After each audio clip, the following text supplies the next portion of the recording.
Bueno, el día de ayer habíamos visto toda la parte teórica, en realidad hemos concluido, y dejando para el día de hoy, pues, la parte de la revisión de los ensayos, ¿no? Entonces vamos a hacer una revisión rápido.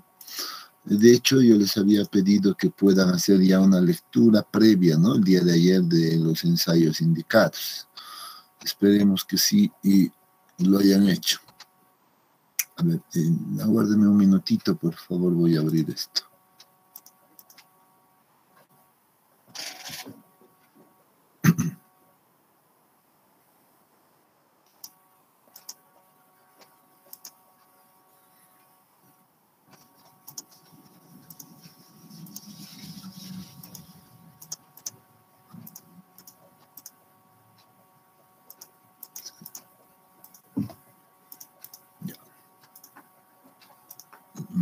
Bien, y voy a compartirles una presentación correspondiente a estos ensayos.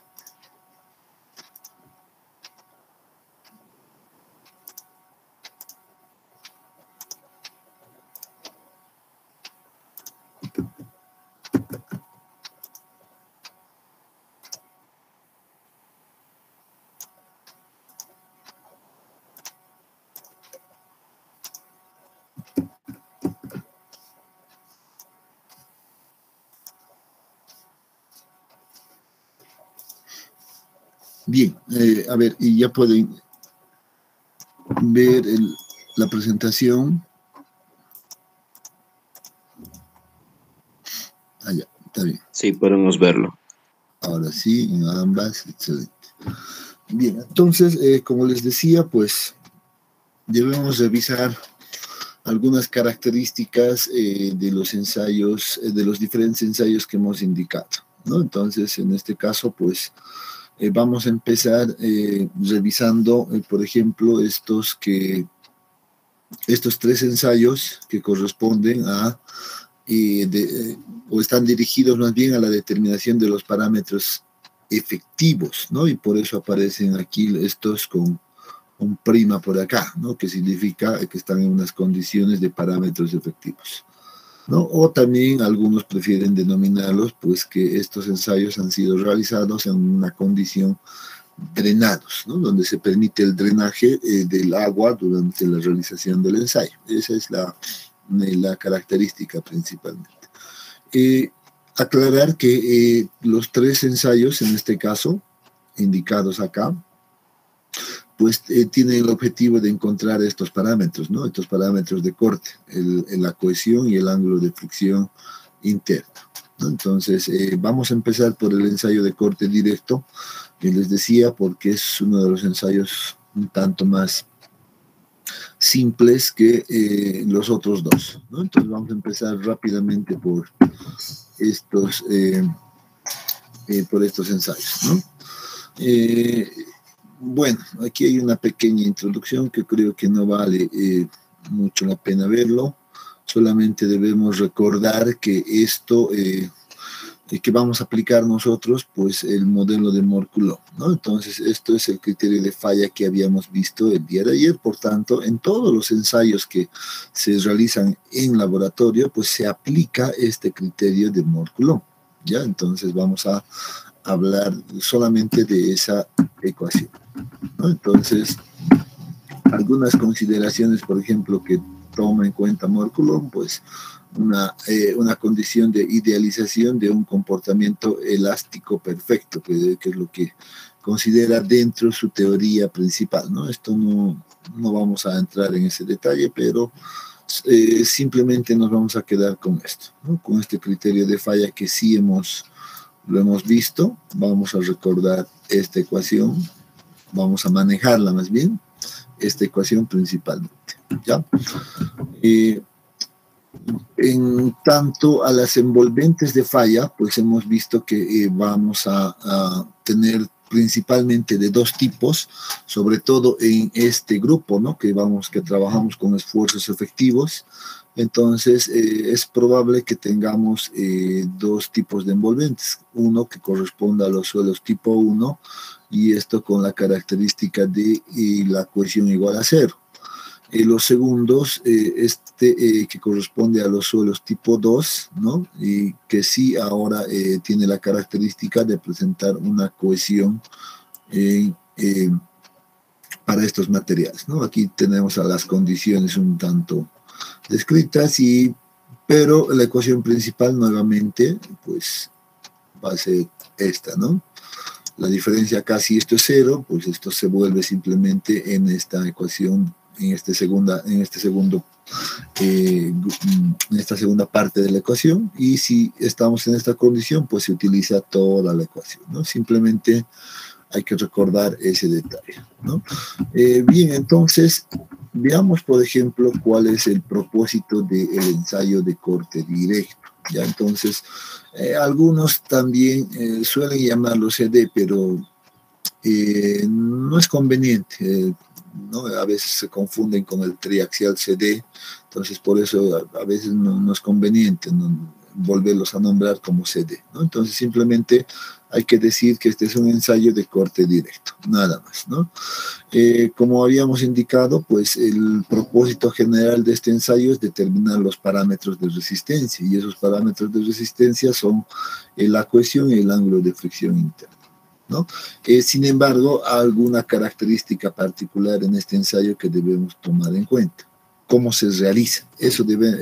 Nosotros debemos conocer eso, cómo se realiza, para estar conscientes de cuándo utilizamos este ensayo y cuándo no utilizamos o no es conveniente utilizar este ensayo, ¿no? Lo que conversábamos el día de ayer, ¿no? Hay que relacionar también con la forma en cómo se va a deformar o cómo se lo realiza este ensayo, ¿no? Entonces, para asociarlo al trabajo que nosotros estemos realizando, ¿no? Entonces, en ese sentido, pues siempre es bueno saber cómo se realiza en laboratorio.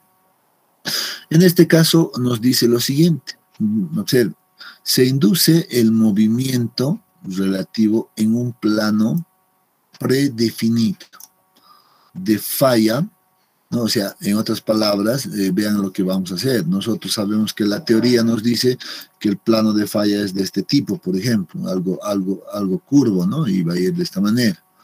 Sin embargo, aquí lo que nos está diciendo es que nosotros en el ensayo ya le definimos un plano de falla. Y miren cómo lo inducimos, ¿no? Generalmente tenemos en laboratorio unas muestras de este tipo o de esta forma, ya con dimensiones controladas, y colocamos esta muestra en un equipo en el equipo de corte directo, y lo que hacemos es aplicar una carga cortante o una fuerza cortante en la parte superior de la muestra, y la parte inferior de la muestra pues se queda generalmente empotrada, así como está viendo se está mostrando este esquema, ¿no? Entonces está diseñada este equipo para poder cortar a la muestra pues en dos partes iguales, pues partidos por la mitad. Ese es el diseño del equipo. Entonces, por eso decimos que nosotros predefinimos el plano de falla, ¿no? Probablemente no sea la condición más crítica del material, pero bueno, la intención en este caso es medir esos parámetros, simplemente aquello, ¿no? Bueno, para aplicar esta fuerza en laboratorio, generalmente se le aplica una velocidad constante, ¿no? Se aplica una cierta velocidad controlada. Por otro lado, pues no hay que olvidar este detalle, ¿no? De que siempre los materiales van a estar sometidos a fuerzas normales y fuerzas cortantes, por tanto en laboratorio se reproduce esa condición, ¿no? Y se aplica también una carga normal. Dice, por cada ensayo realizado se obtiene un punto del envolvente de falla. O sea, si yo hago la prueba en una muestra, como la que estamos viendo ahora, lo que voy a obtener como resultado va a ser prácticamente un solo punto. Así, por ejemplo, esto voy a obtener, porque sé que este envolvente de falla pues es una combinación de esfuerzos normales y esfuerzos cortantes que me generan la falla. ¿no? Entonces, lo que yo obtengo en una muestra, pues, es un punto del envolvente de falla. Entonces, la normativa indicada dice que al menos debemos encontrar 3 puntos de esta envolvente de falla. Por tanto, es habitual encontrar también en laboratorio, o más bien realizar en laboratorio al menos 3 ensayos, de tal manera que nosotros podamos encontrar 3 puntos, ¿no? O 3 combinaciones de esfuerzos normales, ¿vean? Con esfuerzos cortantes y obtener estos 3 puntos. Conociendo los 3 puntos, lo que se hace generalmente es una regresión lineal o un ajuste lineal por los 3 puntos, y de esa manera encontramos la envolvente de falla, ¿no? Eso es lo que en la práctica lo que se hace, obtener 3 puntos. Por eso nos dice acá, por cada ensayo realizado se obtiene un punto de la envolvente de falla, ¿no? Bajo estas condiciones. Algo que debemos aclarar es que si yo voy a ensayar una muestra de suelo, el esfuerzo o la carga normal durante la aplicación de esta fuerza cortante debe ser constante. No va a cambiar durante todo el ensayo. Se va a mantener constante. La única que va a ir variando, pues va a ser, esta es una fuerza cortante, todavía no es esfuerzo, ¿no? Lo único que va a cambiar en realidad acá es esta fuerza cortante, ¿no? Entonces se va midiendo esta fuerza en función a lo que se vaya deformando. Al finalizar el ensayo, pues vamos a quedar con una configuración de este tipo. Vean, esta era la posición inicial de este punto, ¿no? Pero en el ensayo ocurre esto. Debido a la aplicación de esta fuerza, pues esto se mueve y se genera el esfuerzo cortante en el plano, ¿no? Y esto es lo que medimos en este ensayo, ¿ya? Asimismo, debido a la carga normal, puede ocurrir este detalle, ¿no? Sabemos, si es el suelo tipo 1, pues se va a deformar de esta manera, y si es del tipo 2, seguramente esto se expande, ¿no? Como lo hemos visto ayer. Ya, entonces, en términos generales, pues lo hemos descrito en esta diapositiva, la realización del ensayo de corte directo. Sin embargo, vamos a entrar un poco más en detalle en algunos puntos, ¿no? Se dice es un método directo de obtención de parámetros de resistencia. Su ejecución es relativamente rápida, ¿ya?, en relación a los ensayos triaxiales. En cuanto a tiempo, yo les doy el dato que se requiere dependiendo del tipo de material. Si el material es fino, bueno, podemos demorar hasta 5 días en la realización del ensayo de corte directo.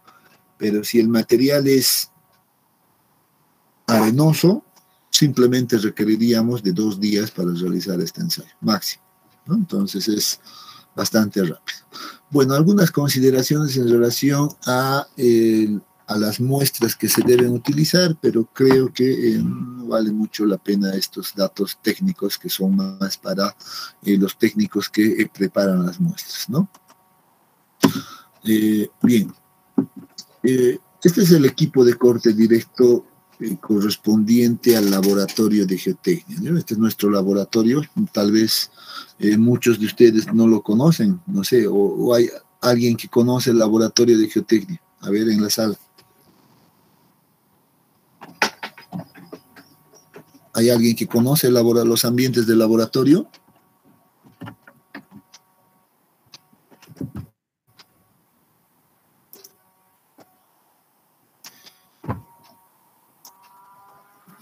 O sea, no, si no me dicen nada, no sé si sí conocen o no conocen. A ver, por ejemplo, Stephanie Evelyn, ¿tú conoces el laboratorio? Buen día, ingeniero. No, la verdad no. Tal vez entré una vez sí de pasada, pero como tal no conozco. Nadie ha entrado a ver los equipos del laboratorio. Muy bien.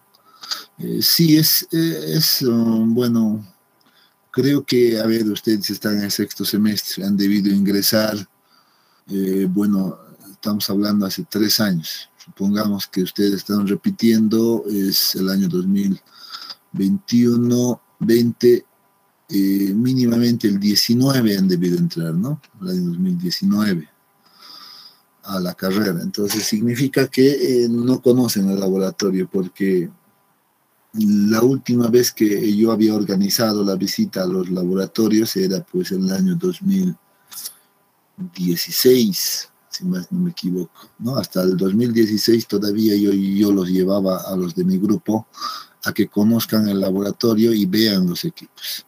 Después de aquello creo que no lo hicieron más, porque tampoco yo pedía que vayan al laboratorio, ¿no? Entonces es muy probable que la mayoría de acá pues no conozca los ambientes del laboratorio, ¿no? Menos los equipos. Bueno, se los presento mediante fotografías nomás ya. Este es el equipo de corte directo que actualmente se está utilizando en el laboratorio de geotecnia, que son equipos de la línea L, unos equipos muy buenos, ¿ya? Entonces, aquí el equipo tiene varios accesorios, ¿no? Que debemos ir identificando e indicando para qué sirve. Por ejemplo, aquí tenemos una especie de una barra, si alguien observa, es un soporte que sirve para instalar unos accesorios, que es una especie de relojillos que observamos acá, ya que reciben el nombre de deformímetros. Como indica su nombre, estos deformímetros pues miden la deformación que se va a generar. En particular, este de acá mide la deformación vertical, ¿no? Esa deformación ya sea compresión o expansión, entonces va a ser medido a partir de este accesorio.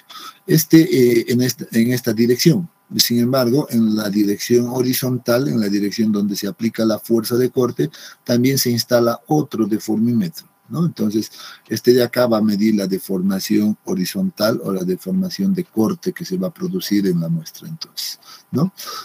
Adicionalmente, observamos acá una especie de anillo, en realidad es un anillo denominado anillo de carga, que también tiene un relojillo interno, ¿no? Dentro de esto, pero al ser un anillo de carga, es un accesorio muy diferente. Lo que mide es la fuerza cortante que se va a aplicar en el equipo, o en la muestra, perdón. Este es el anillo que mide la fuerza de corte. ¿A través de qué? A través nuevamente de un deformímetro que tiene al interior. Entonces, lo que se hace en este equipo es aplicar una fuerza a la muestra y el anillo se va deformando. En este caso, este anillo se deforma y esa deformación del anillo pues es medida en este deformímetro interno. Como este anillo es calibrado, entonces conocemos su calibración, podemos transformar la deformación ocurrida o medida más bien acá en fuerza a partir de un factor, ¿no? Esto se lo hace de manera interna. Lo que nosotros debemos entender ahora es que este anillo sirve para medir la fuerza cortante que se aplica acá en el ensayo, ¿ya? Simplemente aquí. Aquí tenemos la caja de corte, si uno ya ha podido notar, aquí tenemos una caja de color negro, que es el conocido como caja de corte. Aquí se coloca la muestra, aquí se va a ensamblar la muestra que queremos nosotros ensayar, ¿ya? Por otro lado, vemos aquí una especie de pórtico, ¿no? Una especie de pórtico que en este momento está inclinado. Sin embargo, esto debe colocarse durante la realización del ensayo de manera completamente vertical, ¿ya? Y a partir de esto, vean que esto está conectado en realidad en su interior con un sistema de especie de poleas que viene hasta acá, vean, ¿no? Y bueno, esto lo vamos a ver luego, donde se aplica una cierta carga, ¿no? Y como se aplica una carga acá, pues lo que generamos es aplicar esa fuerza normal a la muestra, ¿no? A partir de este sistema. Entonces tenemos todo, bueno, este equipo es muy completo donde se puede realizar todos esos trabajos, ¿no? Bueno, se requieren algunos accesorios adicionales que no vamos a entrar mucho en detalle, pero sí vamos a entrar un poquito a ver lo que es la caja de corte. Esta es la caja de corte donde entra la muestra. Aquí se coloca la muestra, ¿no? En todo este espacio. Entonces vean que en este caso el laboratorio tiene un molde para colocar muestras cuadradas, en otras palabras, ¿no? Tiene su altura controlada, ¿no? Entonces ahí nosotros colocamos la muestra, por tanto tenemos la altura controlada, dimensiones controladas, todo controlado acá. Y lo que les había dicho, observen que en esta parte superior, ¿no? En esta parte superior esto puede moverse, ¿no? De tal manera que el corte va a ser producido pues justamente por la mitad de la muestra, cuando nosotros ensamblemos ahí, ¿no? Entonces esa es la característica. Bueno, algunos datos en realidad que se requieren, bueno, no vamos a entrar mucho en ese detalle, pero sí mejor nos vamos a ubicar en las fotografías, ¿no? Entonces, cuando uno hay dos maneras de preparar las muestras en laboratorio. Una que las denominamos, pues, el tallado directamente en muestras inalteradas, como estamos observando ahí. Generalmente en campo la obtenemos como una especie de bloques de muestras, y estos bloques pues las podemos tallar con estos accesorios, ¿no? Este es un tallador de muestras para corte directo, y con mucho cuidado el técnico tiene que tener mucho cuidado de tallar esto, de no dañar a la muestra, de no generar una fisura en la muestra. Con mucho cuidado debe realizar el proceso de tallado y llegando a la situación final, vean. Entonces aquí ya tenemos la muestra de suelo que está en el tallador, ¿no? Ahorita está en el tallador. Este tallador pues le da la forma, ¿no? Le da la dimensión, le da la altura, etcétera. Por tanto, el volumen puede ser controlado, ¿no? Entonces controlamos el volumen, controlamos todo, en otras palabras. La altura por lo general es de 20 milímetros, o sea, 2 centímetros de espesor, ¿no? Tenemos la longitud en este caso de 6 centímetros por 6 centímetros para este molde. Sin embargo, hay equipos, ya hay otros equipos que tienen otra configuración. Estos moldes pues resultan ser circulares, por tanto, por lo general esos diámetros son de 3.33 milímetros, ¿ya? Por ejemplo, en el equipo en el que yo tengo ahora en el laboratorio actual, pues tiene un diámetro de estas características, no es cuadrado, ¿no? Entonces eso va variando, no hay mayor inconveniente al respecto. Otro detalle que debería tal vez aclarar, ya. Este sí corresponde al laboratorio, ¿no? Ahora, en la actualidad, pues todo ha evolucionado, ¿no? Todo ha evolucionado, y los nuevos equipos que están saliendo, tan de corte directo, por ejemplo, ya no utilizan estos deformímetros así con estos relojes, sino que ya utilizan unos equipos que se denominan transductores de deformación. Eso significa que esos transductores están conectados a un computador, y el computador va registrando las deformaciones de manera continua, ¿ya? En este ensayo nosotros tomamos las lecturas cada cierta deformación directamente. Actualmente ahora se hace eso de manera continua. Les voy a mostrar un ejemplo después, más adelante, ¿ya? Lo mismo para los anillos de carga. Ahora ya no utilizan anillos de carga, los nuevos equipos, quiero decir, ¿no? Se utilizan unos transductores de carga, de igual manera que tienen la labor de medir, en este caso, la fuerza de manera continua. O sea, ya son equipos mucho más sofisticados, ¿no? Simplemente quiero complementar con aquello. Bueno, aquí tenemos ya la muestra tallada. Y esta muestra tallada, entonces, ahora pues la vamos a pasar a la caja de corte. Aquí tenemos una fotografía donde ya se ha colocado, por ejemplo, la muestra, y vean que este pórtico, lo que les decía, pues ahora sí está en posición vertical, y donde se instala también este deformímetro para medir si la muestra se va a deformar o se va a expandir, ¿no? Entonces tiene esa función. Según el procedimiento de la ACTM, pues se dice que debemos nosotros realizar el ensayo en una situación de saturación completa. Eso significa que nosotros debemos incorporar agua a esta caja de corte. Generalmente se la inunda de agua, como dice acá, inundado con agua, la etapa de saturación, ¿no?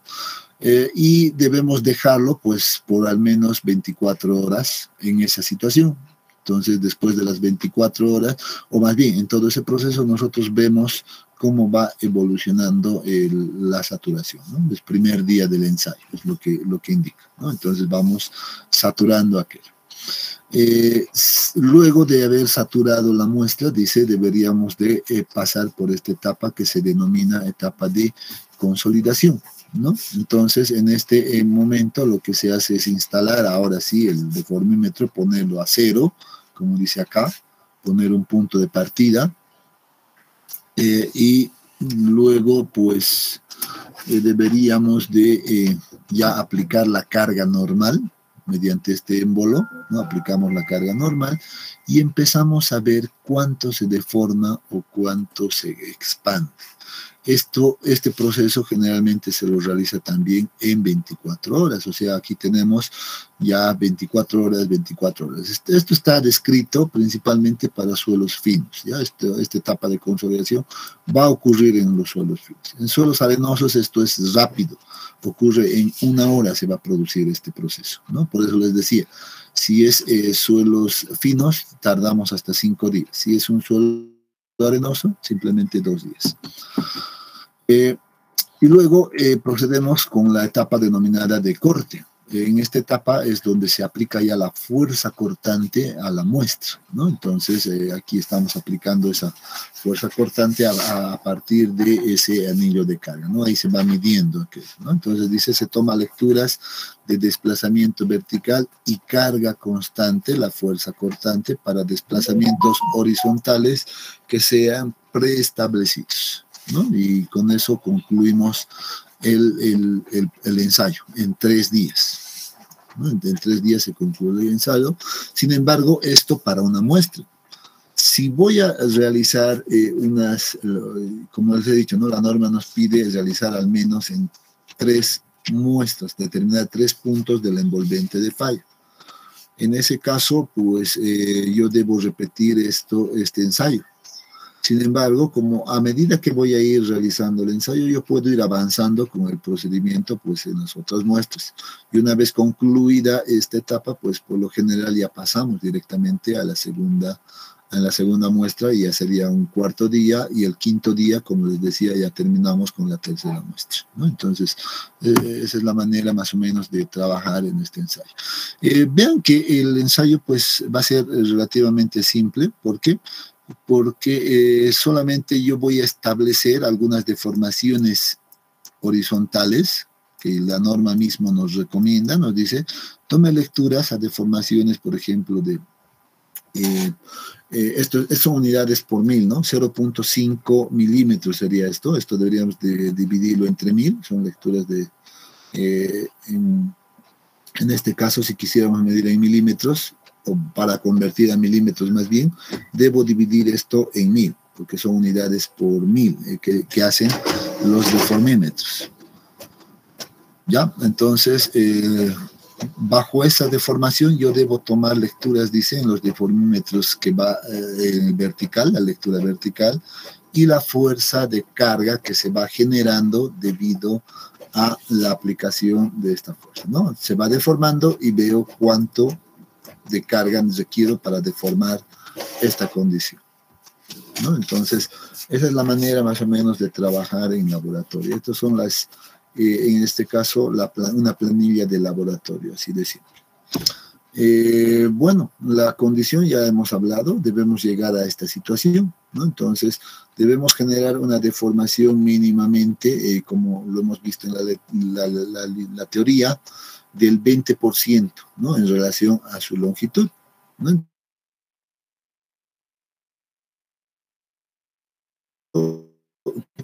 Tenemos acá 6 centímetros que se tiene esta distancia.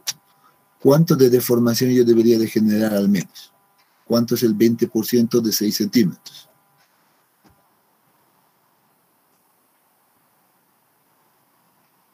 A ver, o en milímetros más bien.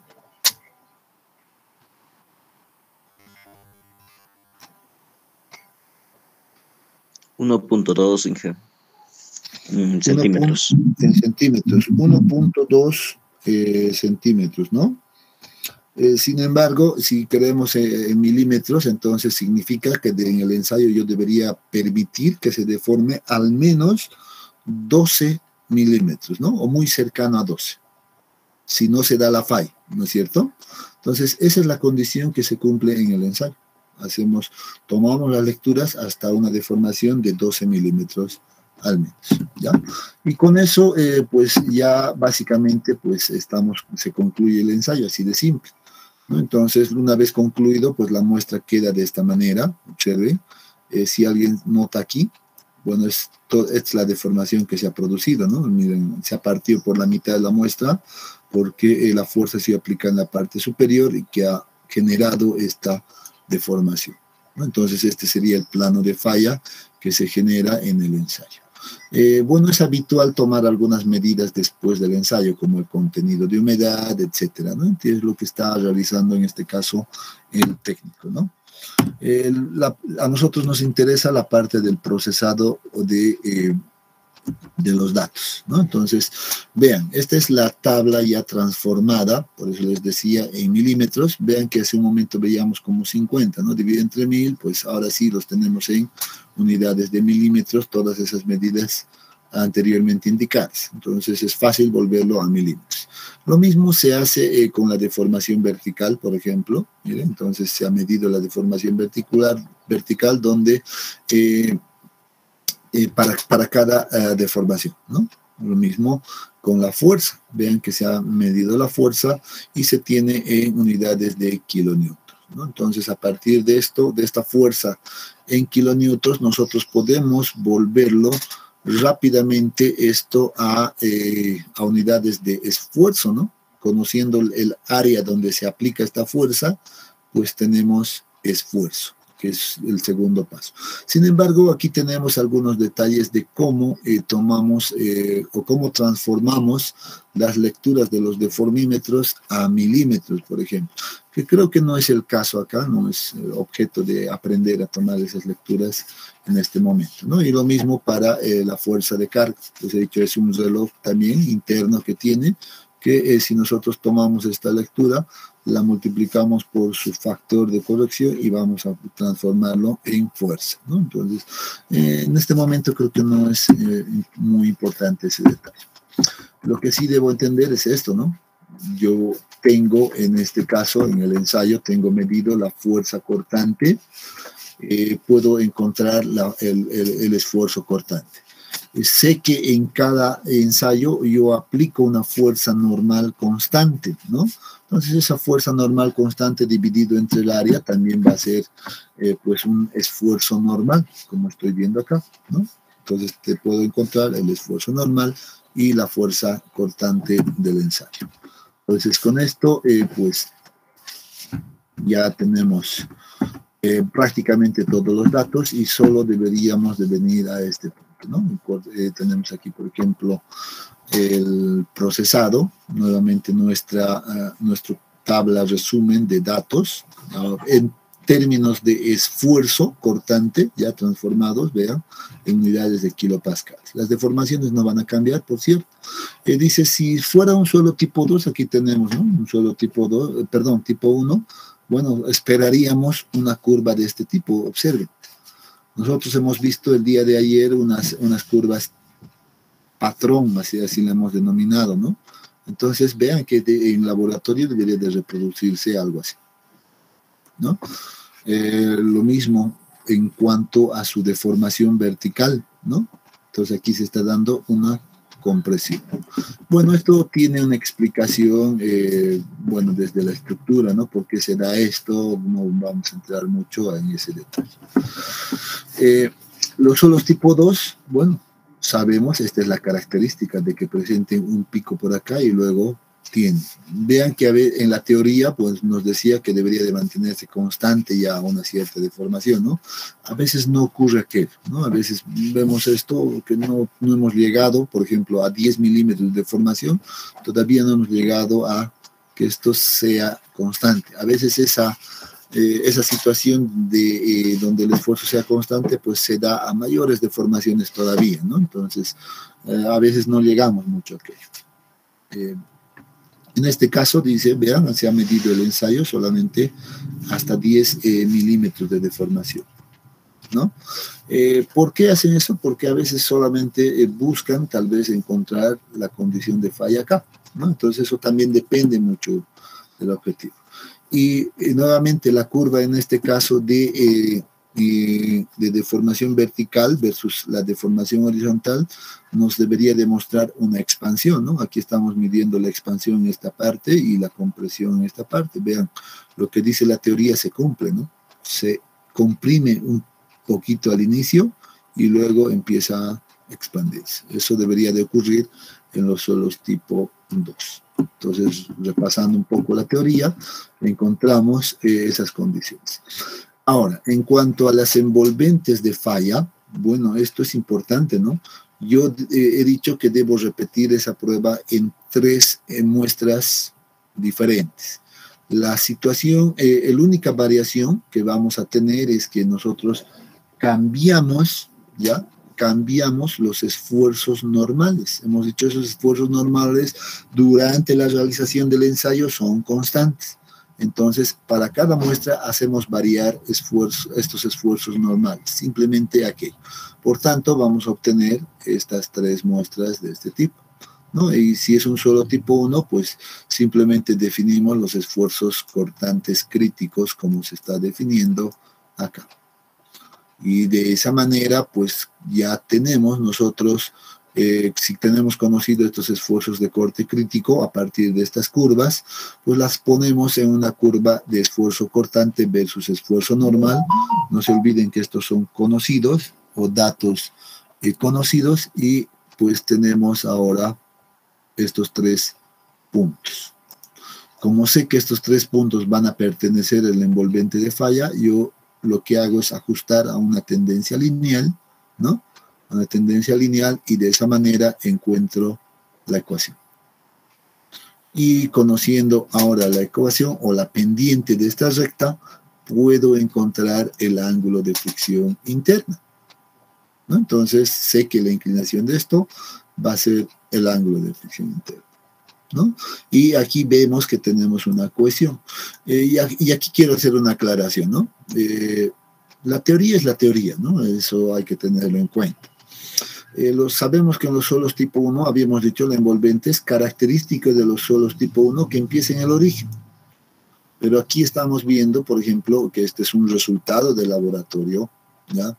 Que tenemos una pequeña cantidad de cohesión, ¿no? Entonces, a veces siempre pasa eso, ¿no? A veces no se cumple al pie de la letra la teoría, pero la tendencia sí se da, ¿no? La tendencia de venir hacia cero, sí. ¿Se puede tener un valor pequeño? Sí, puede tener. ¿Ya? Entonces, a veces muchos confunden, aquí hay cohesión y ven y dicen, ah, no, este es un suelo tipo 2. Entonces, no siempre se va a dar esa situación, ¿no? O sea, hay que tener un poco de cuidado con esta interpretación. Estas son las curvas que sí me van a indicar si el suelo es tipo 1 o el suelo tipo 2, ¿no? Aquí en cuanto a la envolvente, podemos tener una ligera variación, ¿ya? Mucho cuidado con eso. En los suelos tipo 2, lo propio, ¿no? Ahora vamos a ver estas curvas, estas características, ¿no? Tiene un pico, ¿no? Aquí un poco menos pronunciado, pero en esta sí, ¿no? Pero sí, se nota todavía, ¿no? Estos son datos reales, ¿no? No son teóricos, son datos reales de laboratorio. Pero sí, se puede todavía identificar que hay un punto mayor, luego se da una reducción del esfuerzo cortante. Aquí en todo proceso, pues se tenía un incremento y si se va directamente a una condición constante, ¿no? Entonces, esa es la diferencia. En este caso, podemos definir varias situaciones. Primero identificamos los picos, esfuerzos de corte picos. También podemos identificar los críticos, ¿no?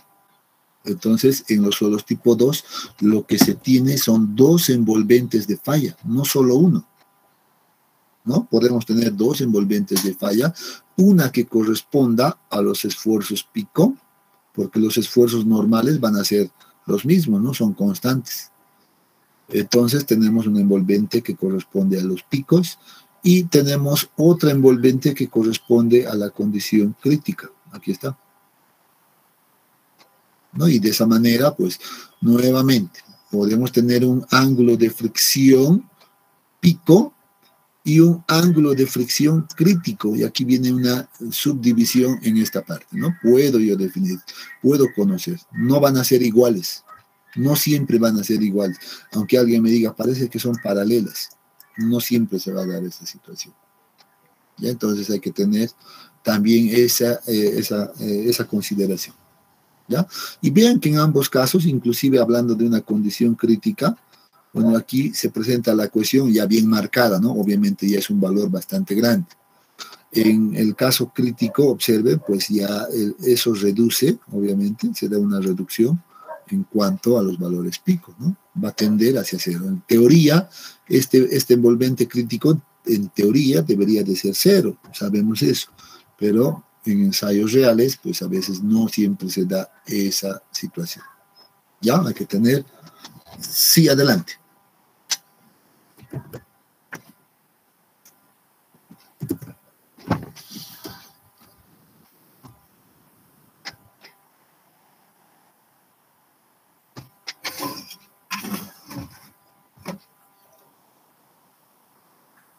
No.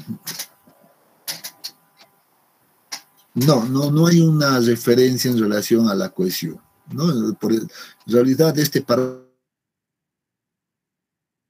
es súper complicado de determinar, porque aquí estamos viendo que es simplemente una especie de relación geométrica, ¿no? Básicamente, dependiendo del envolvente, pues la intersección siempre va a ser la cohesión, ¿no? Entonces, no hace diferencia, no hay tanto, digamos, una referencia que me diga, por ejemplo, si la cohesión es de menor a 10, entonces va a ser un solo tipo 1, ¿no? O si la cohesión es mayor a 10, debería de ser solo tipo 2. No hay esa referencia. Lo único que uno tiene que tener en cuenta para identificar a los solos tipo 1, tipo 2, es esta curva. Por eso he dicho, atención a esta curva, les he dicho, ¿no? Grábensela esta curva, memorícensela. Y esto que no les sirva solamente para probar la materia de mecánica de suelos 1, sino que les tiene que servir para su vida profesional. Porque es lamentable, yo les digo, hay muchos colegas que se les entrega un resultado y no saben interpretar el dicho resultado, ¿no? Yo he visto que muchas veces les han entregado malos resultados y están utilizando esos datos, ¿no? De manera errónea.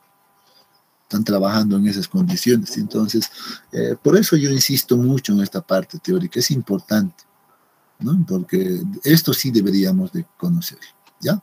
La cohesión no es un parámetro que me defina tanto. ¿Sí?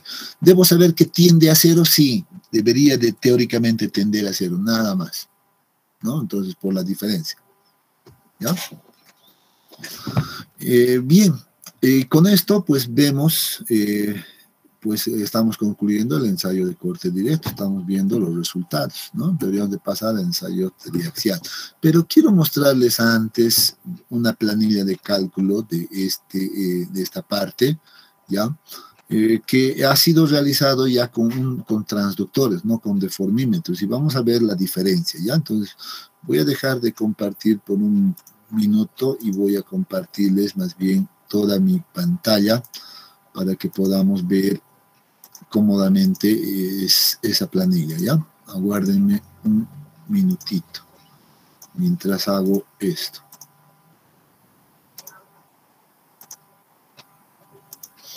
Les voy a presentar una planilla no oficial, ¿ya? Es una planilla elaborada simplemente a título didáctico simplemente, ¿ya? Porque una planilla para reportar resultados es mucho más trabajada, ¿no? Como la que les he mostrado de clasificación, ¿recuerdan? Les he mostrado una de clasificación que era mucho más elaborada, ¿no?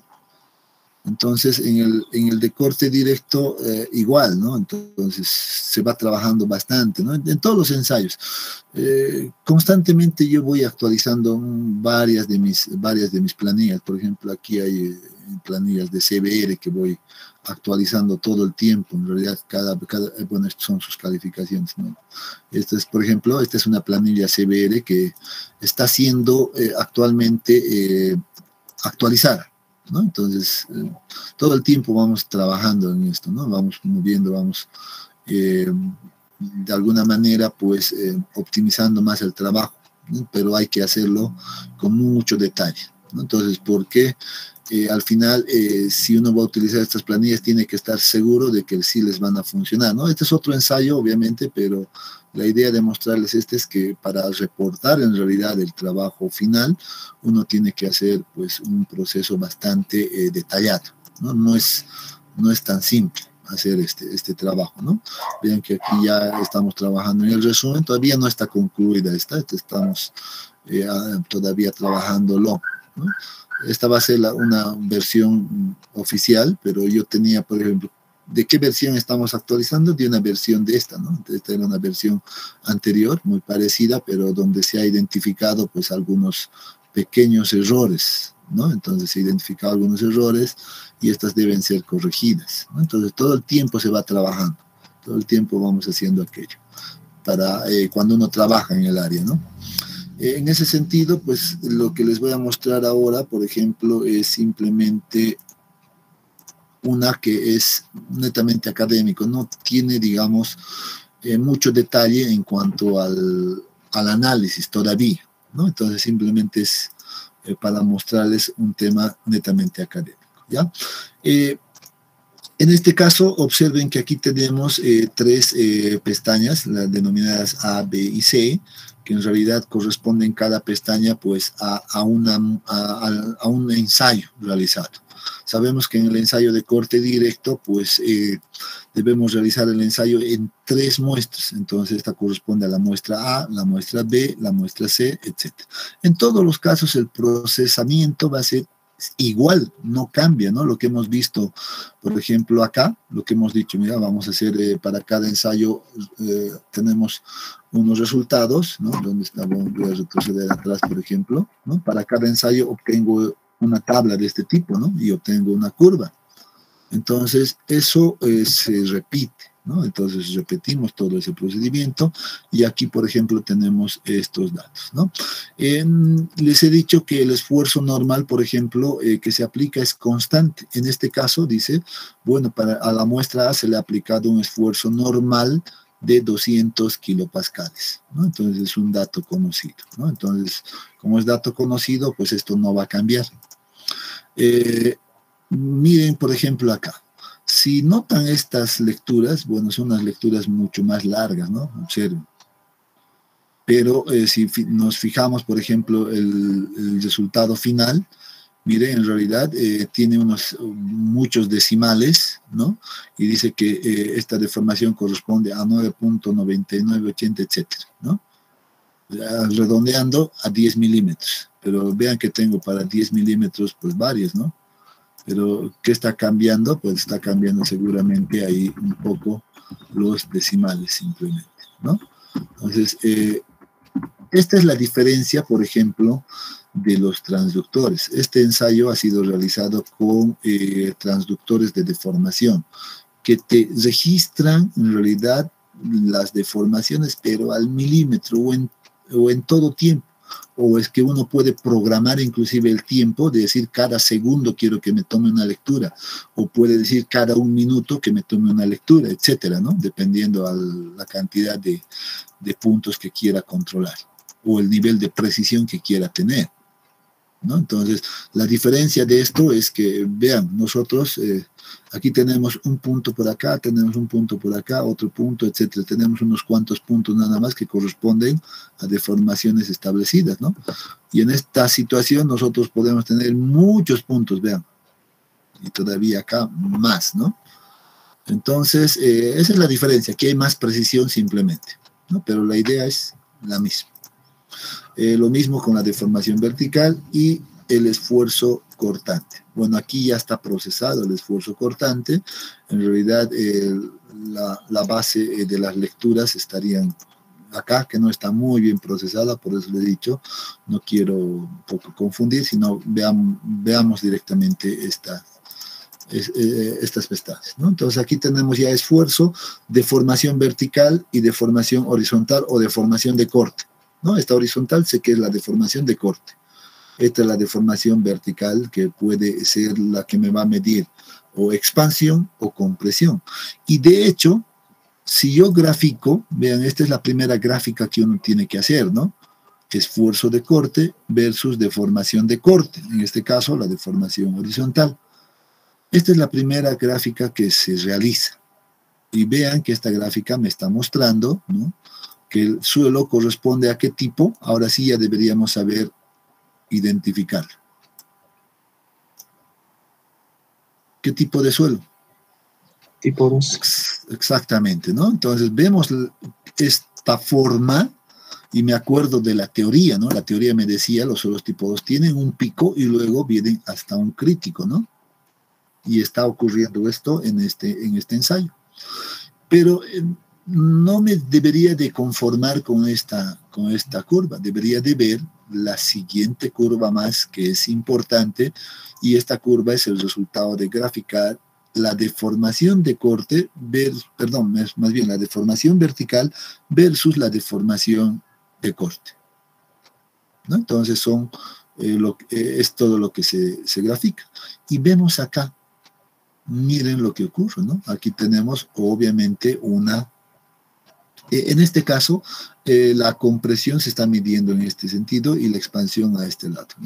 Son cosas que hay que ir notando, ¿no? Esto ya en laboratorio, no voy a entrar en el detalle con ustedes por qué negativo, por qué positivo, etcétera, ¿ya? Esto es otro proceso. Pero lo que sí debo ver es que viene primeramente en una dirección, eso dice la teoría, ¿no?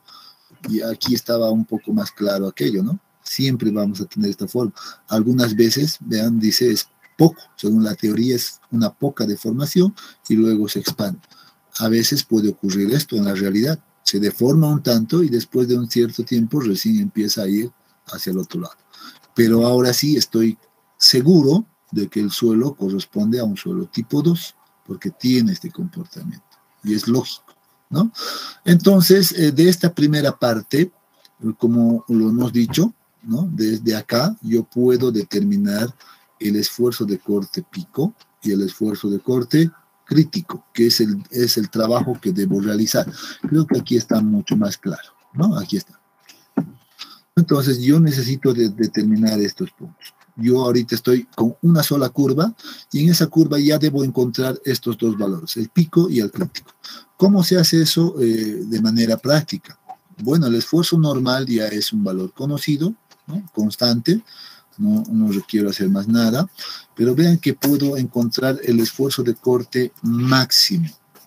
¿A qué hace referencia esfuerzo de corte máximo? A este valor, ¿no?, al valor pico, ¿no es cierto? ¿Y cómo hago aquello? Bueno, en una planilla Excel esto resulta ser sumamente simple, ¿no? Puedo agarrar todo el rango de datos y digo que la planilla Excel me busque pues el máximo valor entre todos estos datos, ¿no? Por eso aquí la denominamos como máximo, ¿no? Entonces, de esa manera me encuentra que el valor máximo es de 65.72. Obviamente esto a la precisión, ¿no? Pero si yo quiero utilizar solo una escala gráfica, pues vengo por acá, ¿no?, y puedo hacerle un pequeño zoom por acá y digo, muy bien, yo puedo, por ejemplo, ver que aquí va a estar más o menos el valor pico, ¿no? Puedo proyectarlo esto a este lado y encuentro que este pico está, esta es una escala más o menos real, ¿no? Creo que aquí se ha sufrido un corte, 70, 60, ¿entre cuánto estamos? 75, un poquito más, ¿no? Un 76 yo pondría, tal vez. 66, perdón, ¿no? Un 66 visualmente, ¿no? Pero, miren, yo ponía un 66, aquí tenemos un 65.72 exactamente. Entonces tampoco el visual no me va a engañar mucho, ¿no? Entonces puedo hacer ese trabajo. ¿no? Luego, otro de los valores que debo identificar en este momento es el esfuerzo de corte crítico. Yo sé que el esfuerzo de corte crítico está acá, ¿no? Entonces, nuevamente, yo puedo agarrar la parte gráfica y digo, muy bien, ni siquiera puedo trasladar acá, como está en escala, bueno, voy a tomar esta distancia simplemente acá, y voy a decir, estoy por aquí, ¿no? Estoy trazando ahí y puedo ahora sí indicar cuánto es ese valor. Vean, aquí es 40, 50, aquí estaría 45, y seguramente está entre un 42.5 más o menos, ¿no? Casi a la mitad está esto, ¿no? 42.5 yo pondría, por ejemplo. No he visto el valor, ¿cuánto sale? Bien, miren, 42.57. Entonces, igual la gráfica no me engaña mucho. Claro que aquí con una planilla Excel uno puede hacer más preciso, simplemente aquello, ¿no? Entonces, esa es la manera de trabajar. Ahora hago exactamente lo mismo para la muestra B, ¿no? Veo, pero que aquí ha cambiado algo. El esfuerzo normal ha cambiado. Ahora es el doble de 200, ahora es 400 en este caso, ¿no? Y se repite el ensayo y se miden las mismas cosas, esfuerzo de corte, deformaciones, etc.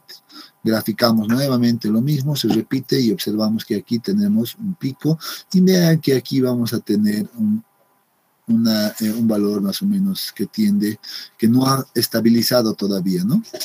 Es lo que les decía, a veces en un ensayo real pasa esto, ¿no? Entonces, pero ¿qué hacemos? Nuevamente, repetimos exactamente el mismo procedimiento, vemos el máximo, tomamos el corte crítico. ¿Cómo tomamos el corte crítico? Eso me olvidé decir en la muestra A, ¿no?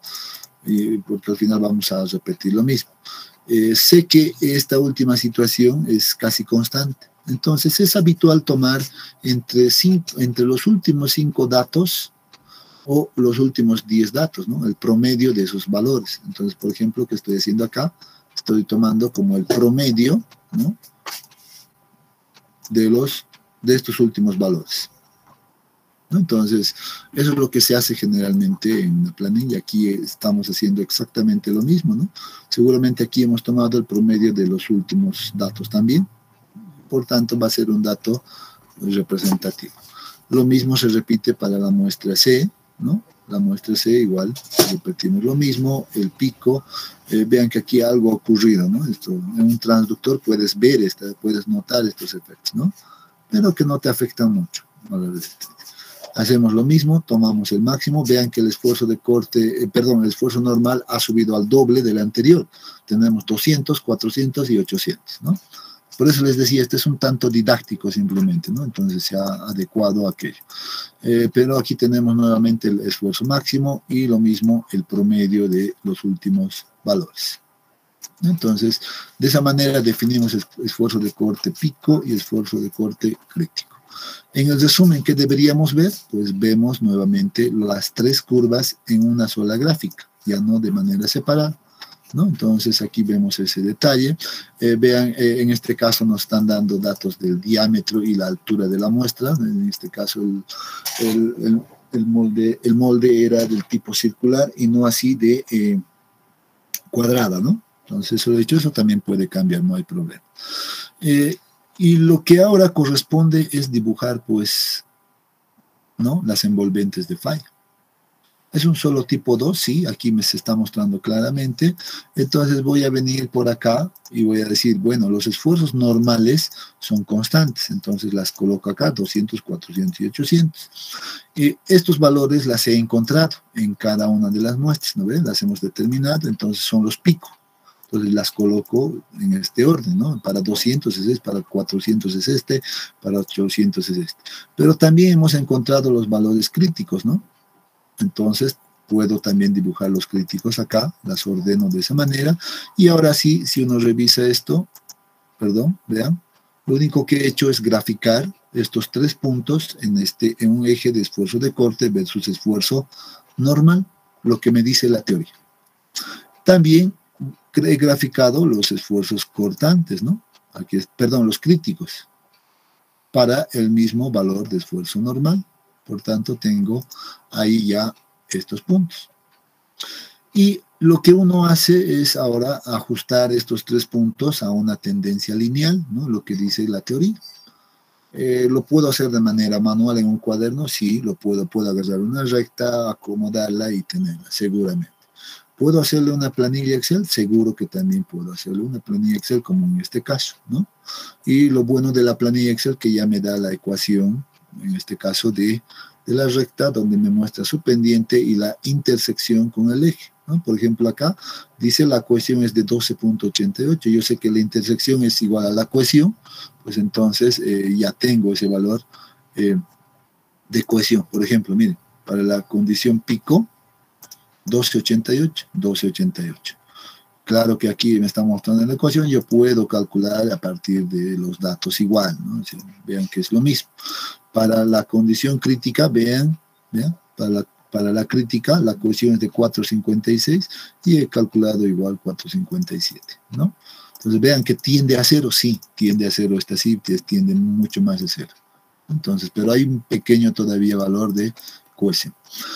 Para determinar el ángulo de fricción interna, ya sabemos que esto es básicamente la pendiente de cada una de las rectas, por eso determinamos como la pendiente de esto, ¿no? Pero como debe estar expresado en grados, pues ponemos en grados y la inversa de la tangente. Entonces, podemos encontrar básicamente de esa manera, pues estos valores, ¿no? Y el crítico lo propio. Vean, el pico dice que tiene un ángulo de fricción interna de 14, un crítico de 8.7 y sus respectivos valores de cohesión, que es el objetivo de este ensayo, ¿no? Y bien, espero que con esto pues haya quedado ya más claro el cómo debemos manejar los datos en este ensayo de corte directo. Si tienen alguna consulta.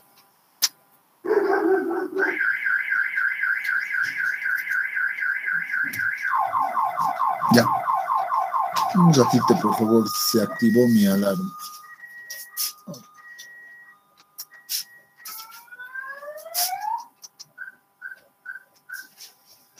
Ahora sí.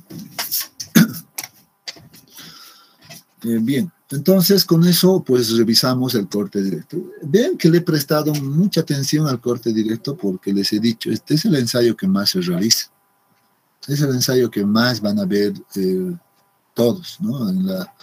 En lo profesional, ¿no? Entonces hay que conocerlo también bien, ¿no? Entonces por eso me he tomado prácticamente una hora específicamente en solo este ensayo, cuando debería de haber avanzado ya por lo menos 3, ¿no? Pero bien, creo que vale la pena. Ahora hablemos rápidamente de los ensayos triaxiales, ¿ya? Entonces aquí hay una gran diferencia. Y aquí, por favor, este ensayo es muy distinto al ensayo de corte directo, ¿ya? Entonces, si hablamos de objetivos, esto sí vamos a acelerar un poquito este proceso, ¿ya? Si hablamos de objetivos, pues los objetivos son los mismos. Encontrar los parámetros de corte, ¿no?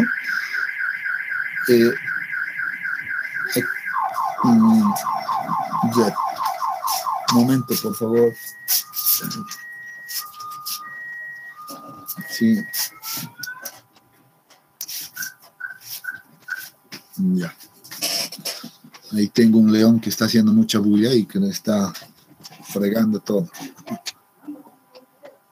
Ya. Bien, entonces les decía, el objetivo es el mismo, encontrar los parámetros de resistencia al corte, ¿no? Entonces eso no cambia en cuanto a los objetivos mismos.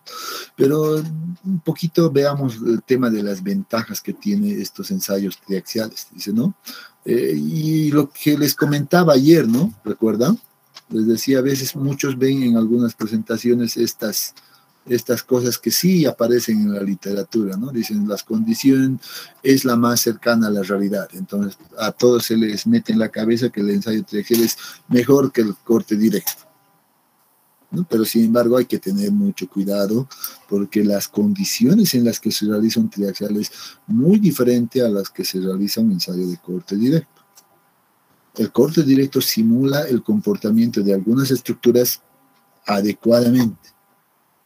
El triaxial lo propio, ¿no? Entonces hay que Yo siempre hablo de aquello, ¿no? Hay que tener mucho cuidado con estos temas. Desventajas, esto sí hay que decirlo.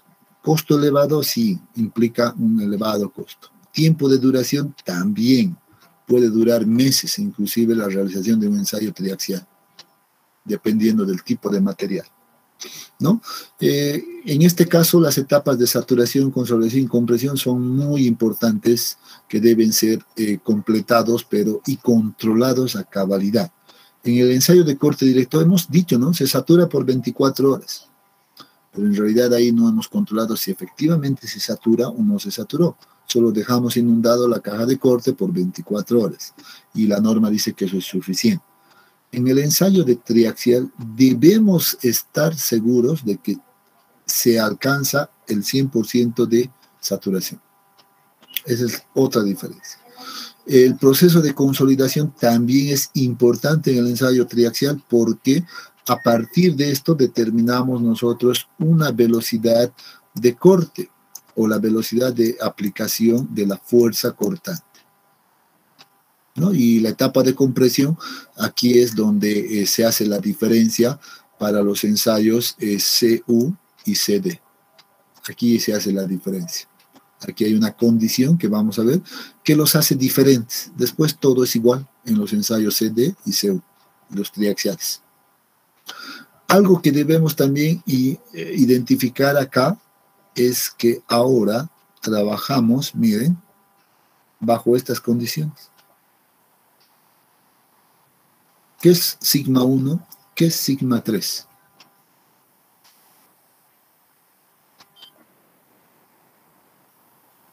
¿Quién recuerda? Esfuerzos principales. Exacto. En el ensayo triaxial vamos a simular que estamos trabajando con esfuerzos principales, ¿no? Esa es una diferencia. Por otro lado, en este ensayo, pues aplicamos, vean, una presión denominada de confinamiento, que en realidad está alrededor de toda una muestra. Y también es característico que las muestras tengan esta forma cilíndrica para el ensayo triaxial, ¿no? Entonces aplicamos una presión de confinamiento, por eso dice, ¿no? Simulando la condición real en la que se encontraba el terreno. Y luego, pues vamos a aplicar también un esfuerzo principal mayor acá. Entonces, y vean que el esfuerzo cortante en este caso va a ser en esta dirección. En esta dirección se aplica el esfuerzo cortante. Entonces, hay obviamente ciertas condiciones que varían en relación al corte directo, ¿no? Entonces, podemos ver con un poco más de detalle en este esquema, ¿no? Aquí se está viendo la muestra de suelo cilíndrica, donde nosotros debemos aplicar inicialmente una presión de confinamiento, ¿no? Sigma 3, así se la conoce, que está en todas las direcciones, incluidas en la parte superior, ¿no? En esta dirección vertical. Inicialmente aplicamos este esfuerzo. Después de un tiempo, pues ya aplicamos este esfuerzo que es conocido como esfuerzo desviador, sigma sub D. Este es nuevo, ¿no? Aquí está la definición, esfuerzo desviador. ¿Ya? ¿Qué es lo que se encuentra en estos ensayos que se miden? Una gran ventaja que tienen estos ensayos es de que nosotros podemos medir la presión de poros, tanto inicial y en todo momento, durante todo el ensayo. El ensayo de corte directo no hemos hablado, ¿no? Del ensayo de la presión de poros, para nada. Acá sí podemos hacer todo eso. Y hacemos que la muestra falle. Bueno, otra ventaja. La falla se va a dar por el plano de falla más débil que tenga la muestra. Este no es predefinido. Nosotros solo aplicamos los esfuerzos y el suelo va a fallar por donde tenga que fallar, ¿no? Y de esta manera definimos, por ejemplo, el esfuerzo principal mayor, sigma 1, que va a ser igual a sigma 3, ¿no? Más el esfuerzo desviador. ¿Cuál es el esfuerzo cortante aquí? Que hay que reconocerlo. Este es el esfuerzo cortante. Este es el que está produciendo o va a producir la falla al corte del suelo, ¿no? Y por eso les decía, pero debo transformarlo en términos de esfuerzos principales. Y para hacer esfuerzo principal, pues sumo este esfuerzo más este desviador y tengo el principal. Entonces, esa es una diferencia en estos ensayos. Bueno, aquí podemos hablar también un poco de los equipos ya que se requieren en laboratorio. Sin embargo, nuevamente insisto, ustedes deberían de haber ya revisado, deberían de haber leído ya todo esto en su texto, porque está también en su texto toda esta parte, ¿ya? Entonces, primero, vamos a ir un poco rápido a esta parte. Ya tenemos una celda triaxial, esta es la celda triaxial, tiene tres características que debemos saber reconocer rápidamente. Tiene una serie de válvulas acá en la base, denominadas para efectos académicos como válvula A, válvula B y válvula C. Sin embargo, debemos nosotros conocer qué hace cada una de estas válvulas. La válvula A, dice, es la conexión con el control de la presión de la celda. En otras palabras, a partir de esta válvula nosotros controlamos esa presión sigma 3 que hemos hablado. La válvula B dice que es la conexión al control de la contrapresión. ¿Qué significa la contrapresión? Significa que por esta válvula A nosotros vamos a ingresar agua, ¿ya? Vamos a ingresar agua por esta válvula B hacia la muestra para saturarlo, ¿ya? Esa es la función.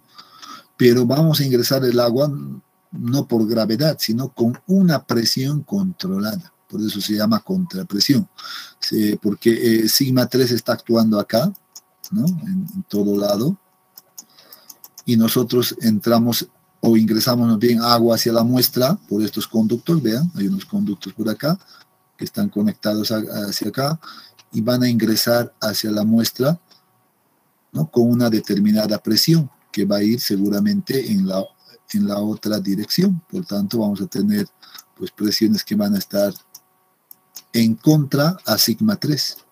Esto es sigma 3 y esta es la contrapresión a la que hacemos referencia. Por eso recibe el nombre, ¿ya?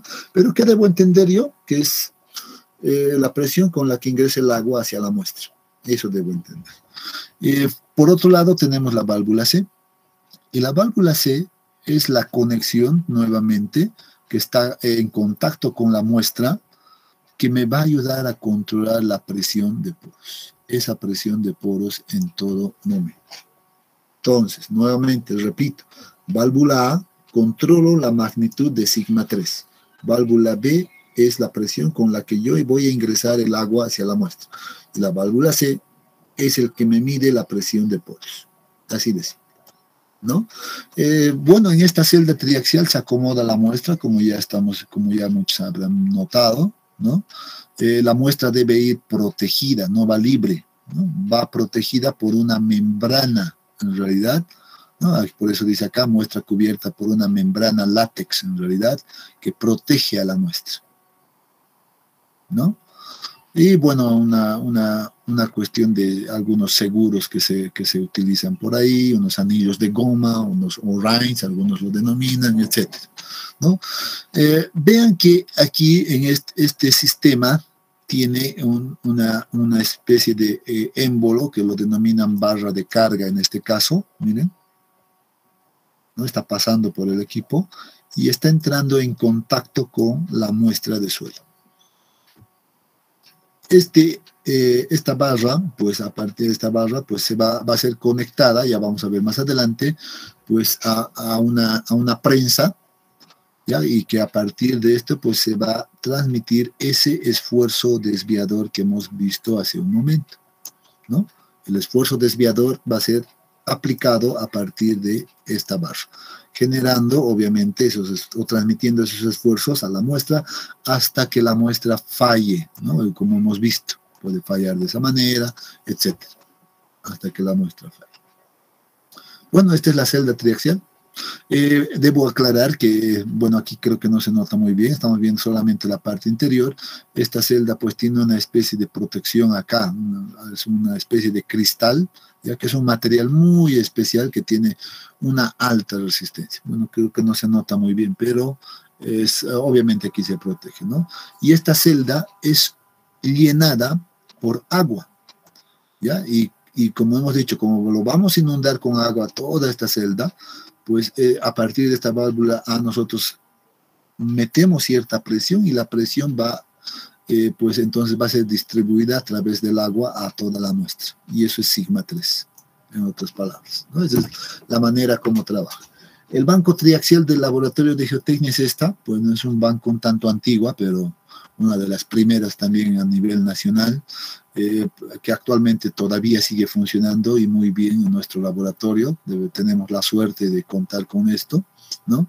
Que es un tanto, bueno, tiene un tanto complicado en su funcionamiento, ¿no? No voy a hablar mucho de su funcionamiento porque es un tanto complicado, tiene ciertos niveles de control que hay que tomar en cuenta, pero a nosotros nos interesa entender simplemente esto, que tiene un panel principal de control por donde yo voy a controlar, por ejemplo, cuánto de sigma 3 voy a aplicar a la muestra, con cuánto de presión, por ejemplo, esta es la otra válvula, con cuánto de presión voy a ingresar el agua, ¿no?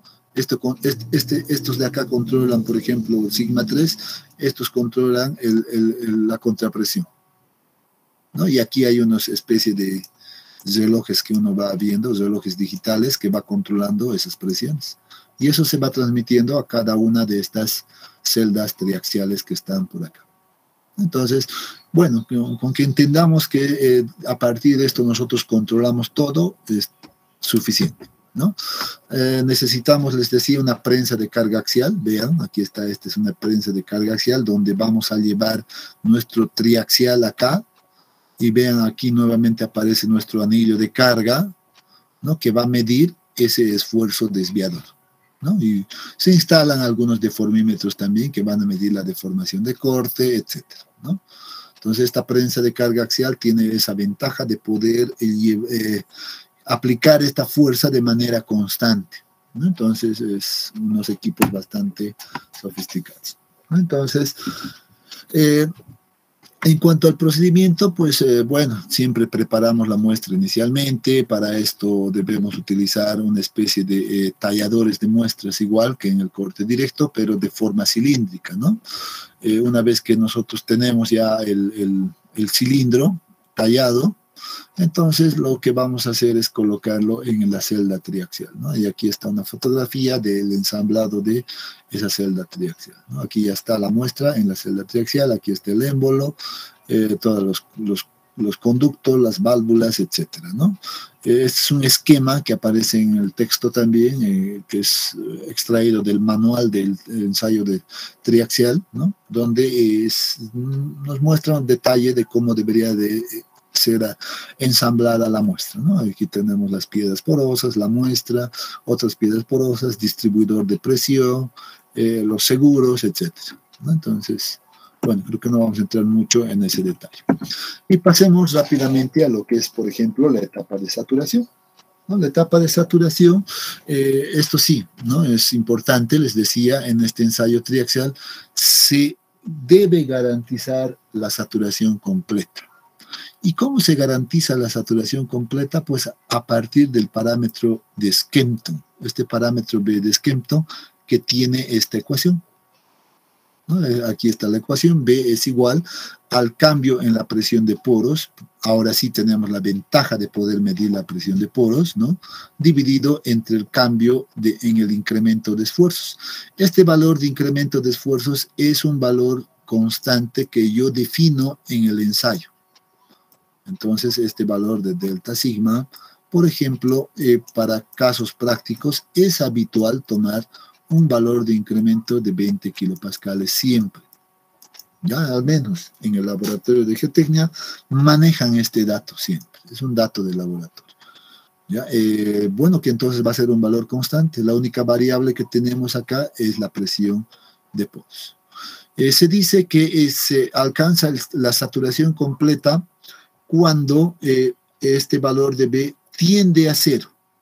¿Ya? Entonces no es mayor a 0. ¿Ya? Aquí está mal la imagen, sino que cuando esto tiende a 0. Perdón, a 1. Cuando este valor tiende a 1. Si es 1, excelente, ¿no? Entonces estaríamos en una saturación completa. Ese es el control que debemos tener. Si esto está lejos de 1, pues entonces debemos introducir agua hacia la muestra, ¿no? Esa es la respuesta. Vean aquí un dato que dice, esta etapa es la más larga del ensayo, puede durar hasta 1 mes solamente en saturar la muestra, dependiendo del tipo de suelo. Para entender un poco cómo manejamos o cómo controlamos la saturación, pues tenemos aquí un cuadrito extraído de un ensayo de laboratorio, ¿no?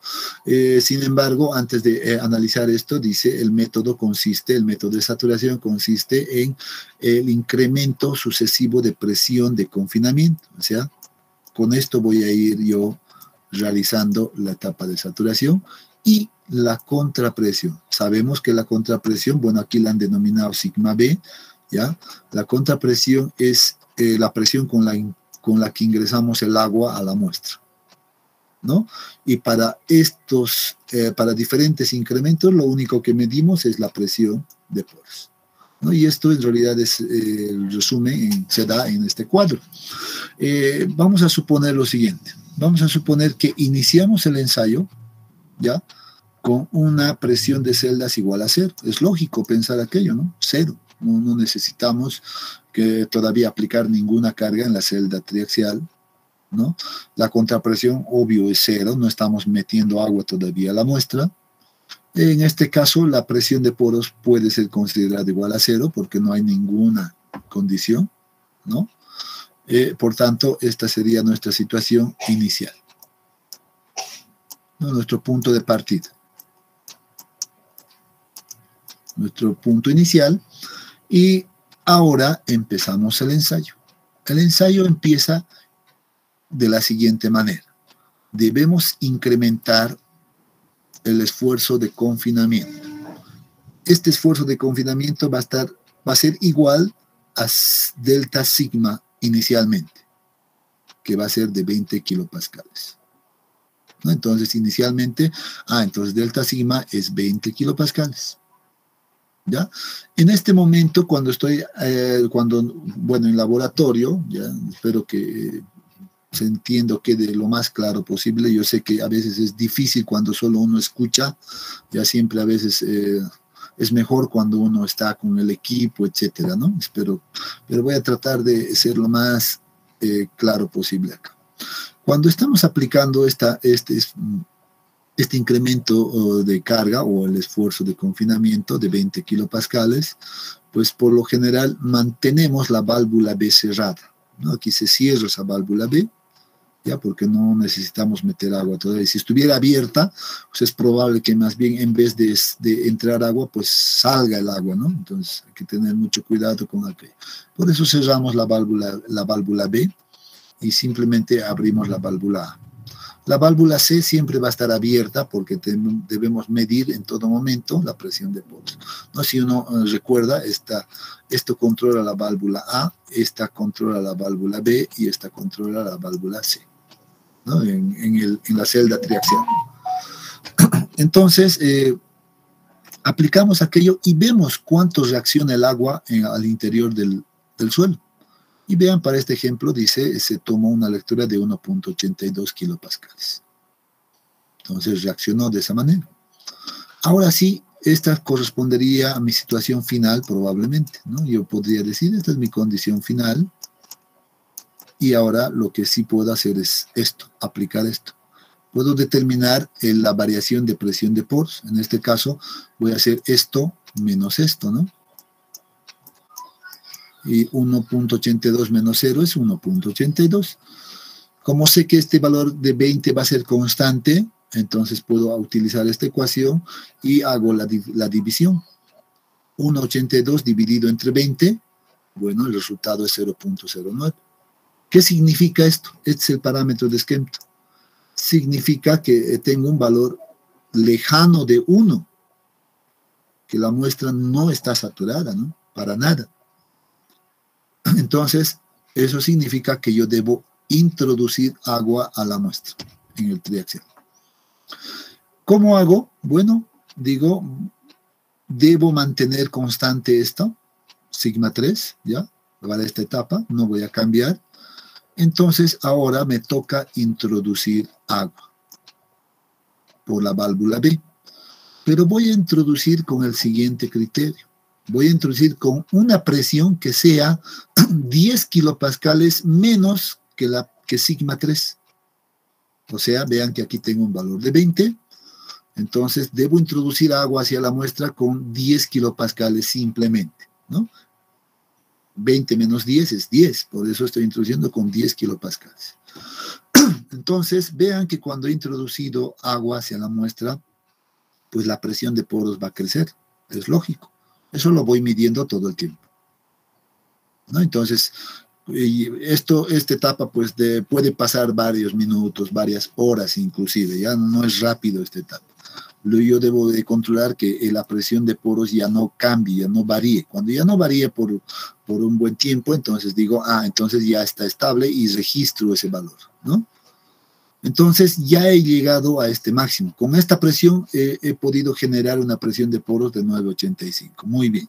Ahora debo volver a controlar el parámetro de Skemp. Y para eso recurro nuevamente al incremento de presión de confinamiento. Y ahora digo, muy bien, ya he metido agua, cierro la válvula B, ya voy a cerrar la válvula B, por eso aparece libre esto, e incremento la presión de confinamiento nuevamente en 20 kilopascales. Este incremento va a ser constante. Por tanto, 20 más 20 me da 40, ¿no? Y ahora tengo 40 y veo cómo reacciona el agua ahora con este incremento. Dice, ahora el agua ha reaccionado hasta una presión de poros de 13,20. Y nuevamente, ahora determino la variación de la presión de poros como 13,20 menos 9,85, que me da 3,35. Utilizo la ecuación y encuentro que, vean que ahora ha subido el parámetro de esquema. 0,09 ha llegado a 0,17. Significa sí que tiene ya algo más de agua la muestra, pero todavía no ha saturado, está lejos de saturar. Tenemos que alcanzar esta condición. Si pasa eso, entonces repito el proceso. Entonces, este proceso es repetitivo. ¿Cómo repito? Muy bien, mantengo nuevamente esto. Aquí me dice que necesito ingresar más agua. Ahora abro la válvula B y debo ingresar nuevamente con 10 kilopascales menos que sigma 3. Por eso aparece 30 acá, ¿no? 40 menos 10 es 30. Y nuevamente observo qué pasa con la presión de poros. Y aquí dice, llegamos a 30,20. Una vez que tengo esa condición, vuelvo a verificar el parámetro B. Para eso, nuevamente incremento la presión de confinamiento en 20 kilopascales. Ya tengo 40 más 20, 60. ¿No? Y obviamente aquí ya cierro esa válvula. Y nuevamente veo cuánto de presión de poros tengo. Determino nuevamente la variación, 5,9, esto menos esto, y tengo 0,3. Ven que aquí ya ha subido un tanto más. Y así repito el proceso hasta alcanzar esta condición. ¿Ya? ¿Esta etapa ha quedado claro, jóvenes?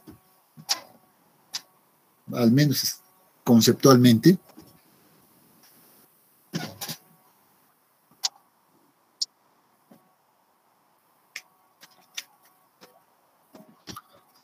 A ver, un ratito. Hay dos personas que están hablando a la vez. ¿Por qué? Porque deben ser de dos salas diferentes, ¿no? A ver, vamos primero con la sala 1. Estaba Leonardo. ¿Quién estaba hablando de la sala 1? Ya no quiere hablar. De la sala 2. Ya, de la sala 2, Cristian, entonces. Adelante, Cristian.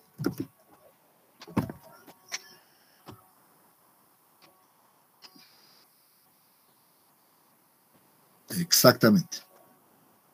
Son lecturas tomadas por la válvula C, como les he dicho, ¿no? Entonces todo el tiempo se está controlando la variación de la presión de poros. Esta es la ventaja principal que tiene este ensayo. Vamos con la sala 1. ¿Quién quería decir algo? Rafael, adelante.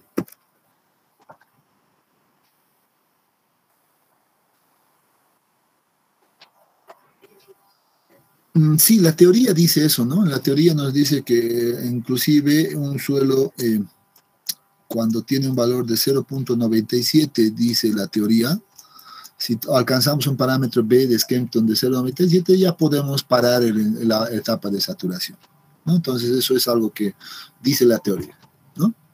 Entonces este da como límite en realidad el 0.97. Sin embargo, esto es un poco más complejo, ¿no? Esto es un caso práctico. Esto está relacionado más inclusive con el tipo de material, si el suelo es rígido, si el suelo es blando, etcétera. Ahí todavía entra un poco más este análisis. En algunos casos se dice que podemos considerar pues el grado de saturación, bueno, en otros valores, ¿no? Pero no quiero confundir, ¿ya? Pero sí una referencia es 0.97 también.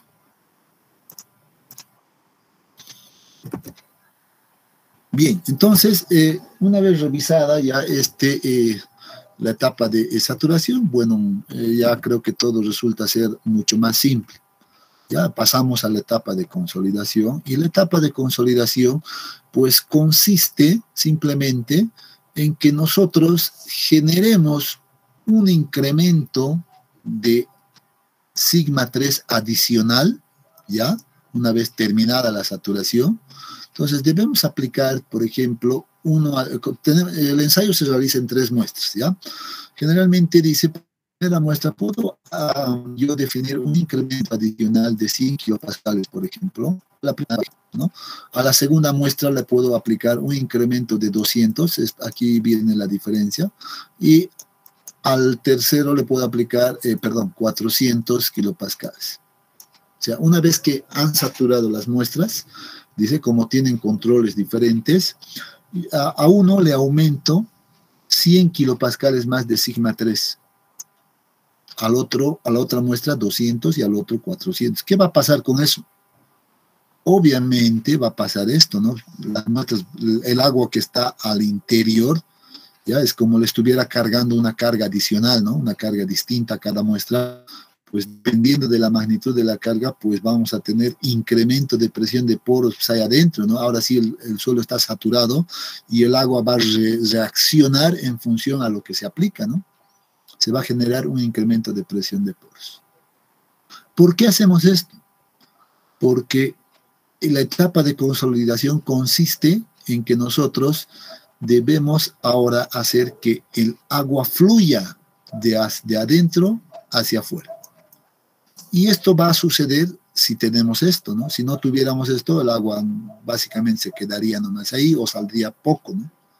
Entonces, por eso generamos este incremento en laboratorio, ¿no? Entonces, pero la idea de entender de esto es que nosotros debemos hacer que el agua salga de afuera de adentro hacia afuera. ¿Ya?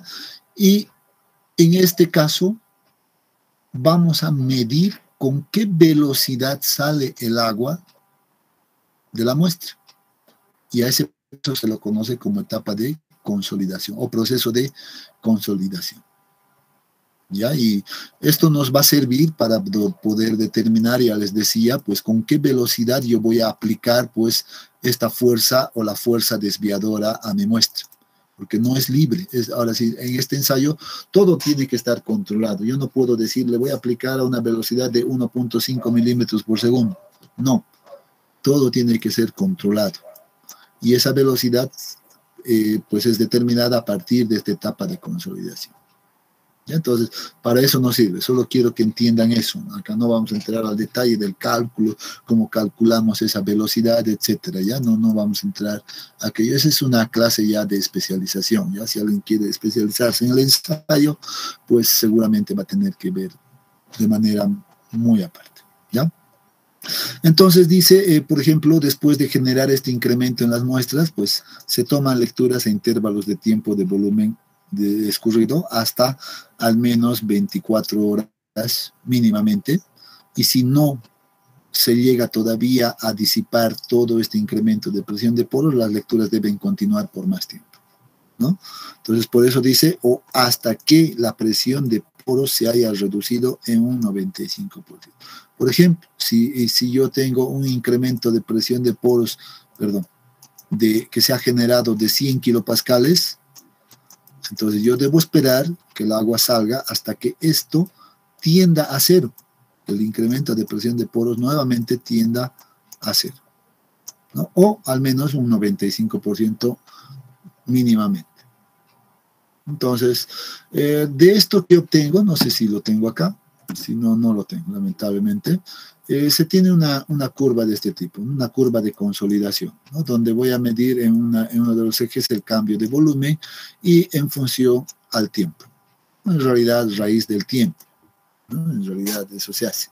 Y de esa manera voy a tener como una curva de este tipo, ¿no? Esta es la curva de consolidación, y a partir de la curva de consolidación determinamos esto que les he dicho, ¿no? Pero no voy a entrar en ese detalle. Ya es un paso adicional simplemente. Una vez concluido con esta etapa, pues simplemente debo ahora pasar a la etapa de corte, y esto sí es simple, ¿no? Yo creo que ya todos entendemos.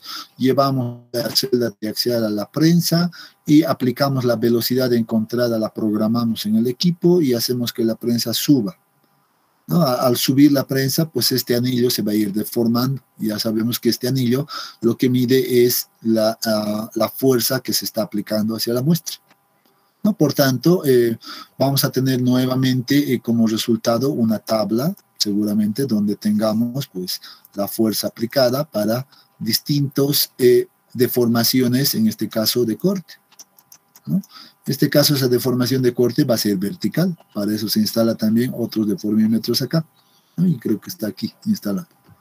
Entonces vamos a tener simplemente esos datos, y con eso ya tenemos nuevamente todo para poder procesar la muestra, ¿no? Entonces aquí tenemos la velocidad de compresión, de dónde viene, el posicionamiento en la celda, etcétera, ¿no? Entonces eso ya viene de manera general.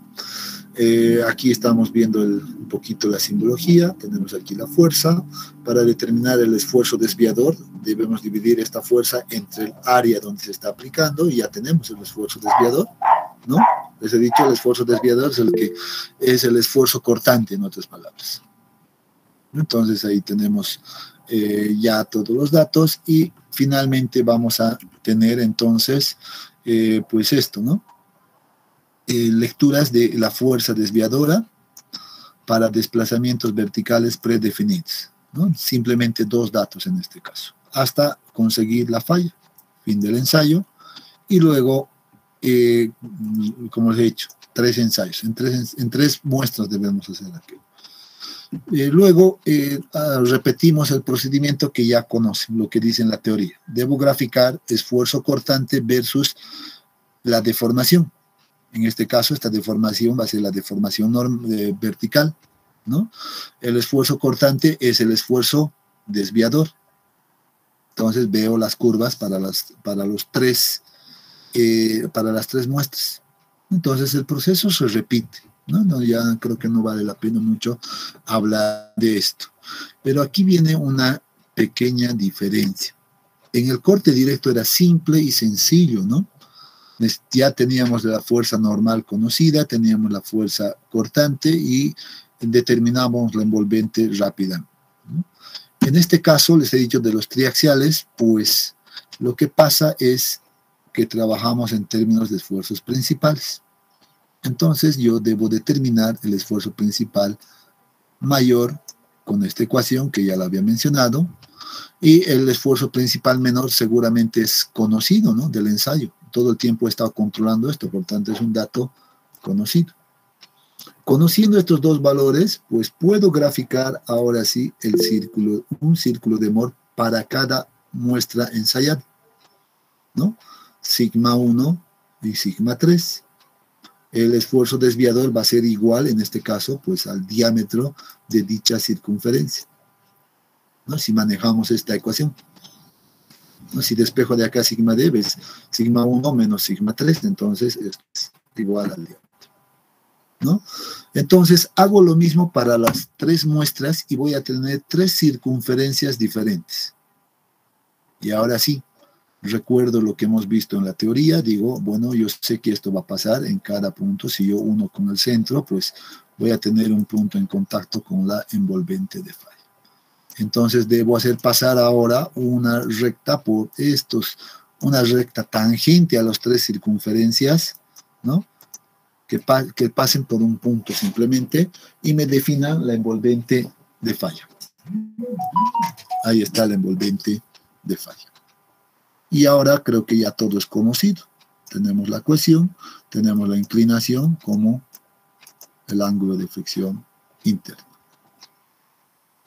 ¿no? Entonces, de esa manera encontramos estos ensayos. El ensayo CU es exactamente igual que el ensayo CD. ¿Cuál es la diferencia? Que en el proceso, en la etapa de compresión, cuando esté aplicando esta fuerza, en este ensayo de corte directo, mantengo la válvula B abierta. Este es el único cambio.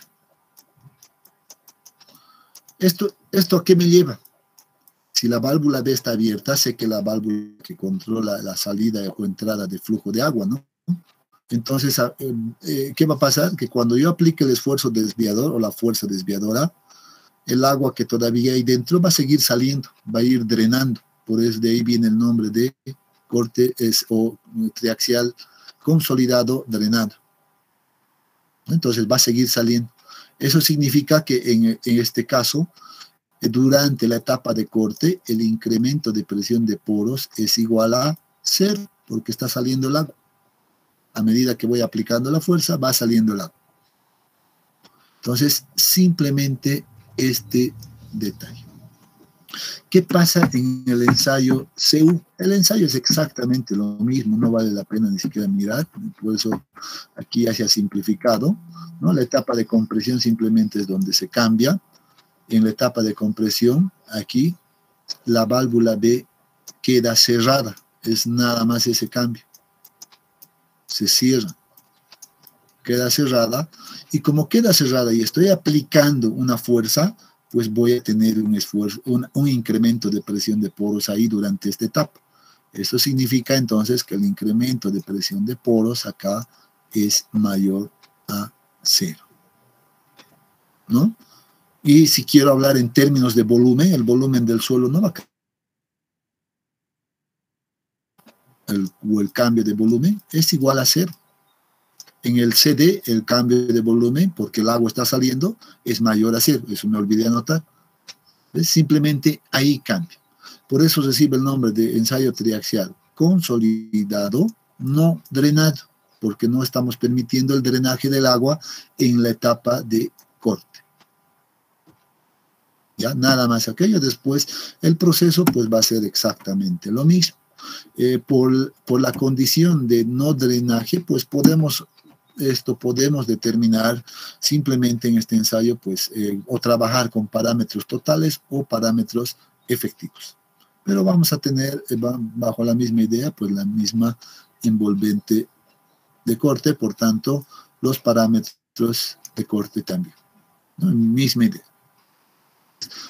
Bueno, con esto concluimos la revisión también de los triaxiales. ¿Ya? Entonces, de hecho, yo espero que ustedes vayan a su cuaderno, a su texto, y todavía revisen más a detalle esto. Jóvenes, bueno, nos hemos alargado, ya son las 9 menos 10. Justamente nos hemos alargado porque yo tengo que estar a las 9 en mi oficina, o sea, en 10 minutos. Ya tengo algo muy importante que hacer, y por el día de hoy vamos a quedar acá. Nos vamos a ver directamente mañana, jóvenes. Ya vamos a tratar de recuperar el tiempo después. ¿Listo? ¿Ya? Entonces, pero no se descuiden, vayan a leer mejor, aprovechen. ¿Ya? Nos vemos mañana, jóvenes.